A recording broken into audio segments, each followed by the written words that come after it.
everyone, welcome back to another grammar lesson. So today we're still going to be covering sentences and fragments. So before we get into it, stay tuned with us as we introduce ourselves. Hi, I'm Eileen and I'm going into 9th grade this year. I'm Dasang and I'll be going into 11th grade. I'm Grant and I'm going to 9th grade. Yep, today we will actually be talking about non-essential clauses. We've often referred to non-essential clauses in our previous videos, but we hope that we can clarify them because there may be some confusion. So a non-essential clause is basically we can insert information between the subject of a sentence and the verb by using a non-essential clause. So an example of doing this is Chelsea, who was a world champion, is now training for a second Olympic Games. So the non-essential clause is in between the subject, Chelsea, and the verb is, and it's set off by commas, and the non-essential clause in this case is who was a world champion. Basically, non-essential clauses kind of elaborate on nouns, which are usually the subject. So as a result, they actually often start with who and which can be like a tip-off of when you are using a non-essential clause. So then non-essential clauses, like you saw in the example before this slide, are often followed by the verb that refers to the subject, and they can actually be made up of very long phrases, very long fragments, or they can be like a single word, which we'll kind of go into more detail later on. Okay, so as Dasang said on the previous slide, some non-essential clauses start off with who and which. So here's an example for a non-essential clause. It starts with who. So Samantha, who's very smart, was able to quickly solve the puzzle. So yeah, as you can see, the non-essential clause is who's very smart, and who is starting off the non-essential clause. And then here we have another example, Ivana, who's very competitive, likes playing matches against tough opponents. So as you can see, who's very competitive is the non-essential clause, and who is starting off the non-essential clause. Okay, so moving on to which. So here's the first example. The popular restaurant, which is only open on weekdays, is now considering to be open on Saturdays as well. So as you can see, the non-essential clause is which is only open on weekdays, and which is starting off the non-essential clause. Okay, here's the second example.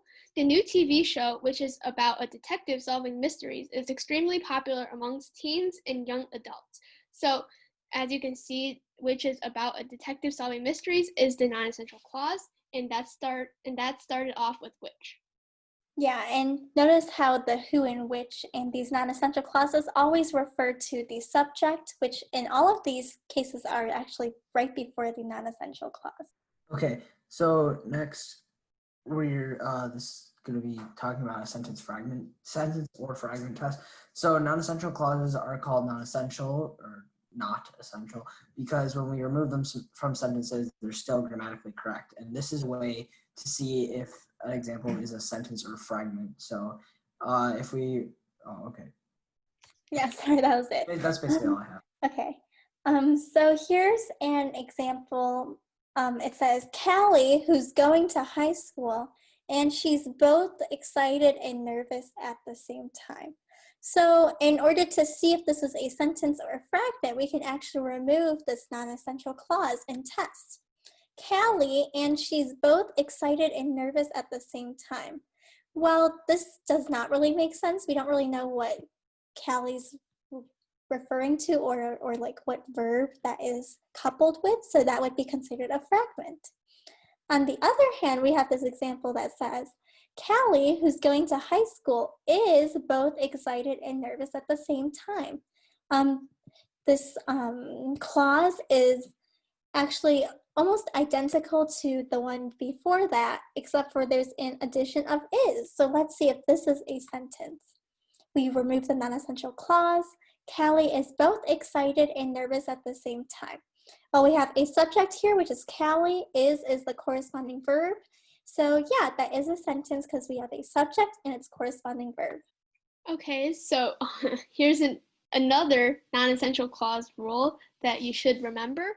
So Many non-essential clauses do start with words that start with a W, like who and which. Okay, they're also called relative pronouns.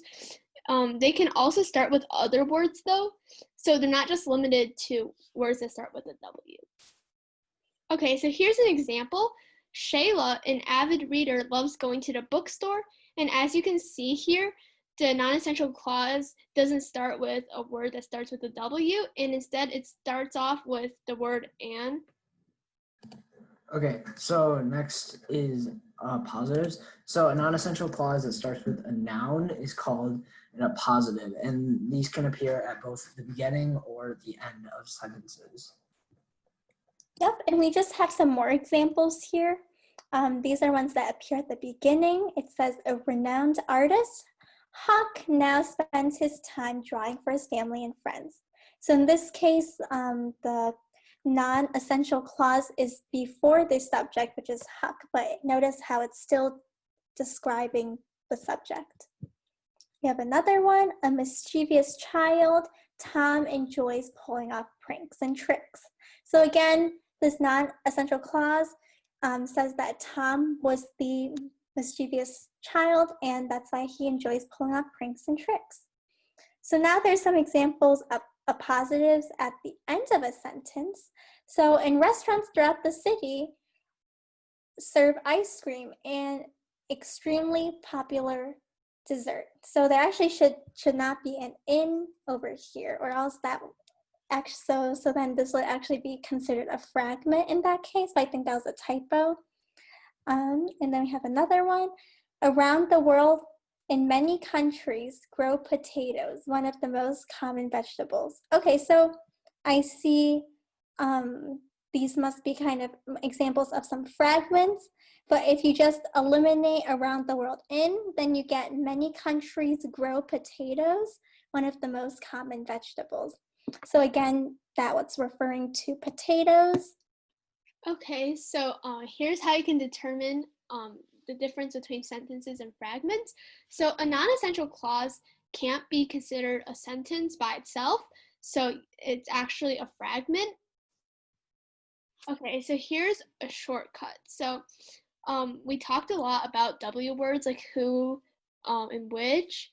So if there's any statement starting with a word that's a W that starts with a W, then you should know that those are fragments and not sentences.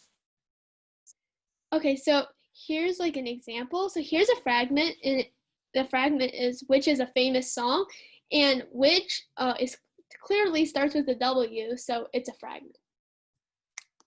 Okay, so here's another fragment. So who make the food, and it starts with a W. Who starts with a W, so this statement clearly is a fragment. Okay, so here's a sentence. A funny comedian, Carl loves entertaining big crowds of people. So as you can see, there's the subject Carl, and loves is the subject referring to Carl. So this is a complete sentence. Okay, so next are sentence and fragment rules. So also a sentence cannot end right after a non-essential clause. And if it does, however, it's considered a fragment and shouldn't have a period or semicolon placed after it, because a period or semicolon indicates the end of a complete sentence. But in this case, it would be a fragment. So this example of a fragment would be the test, comma, which every student in the school took. So this is there's a non-essential clause set off by the comma, which every student in the school took. That's the non-essential clause, and the sentence can't end right after that non-essential clause. So this is a fragment. Another example would be the fans who support the home team. So the non-essential clause is who support the home team. The sentence can't end right after this non-essential clause, so it's a fragment. Yep, to turn fragments into sentences, let me just take from the example in the previous slide, the fans, comma, who support the home team. So in this case, we do have a verb, but it does not correspond, it does not match the subject, which is the fans. It actually responds to which or who in this case.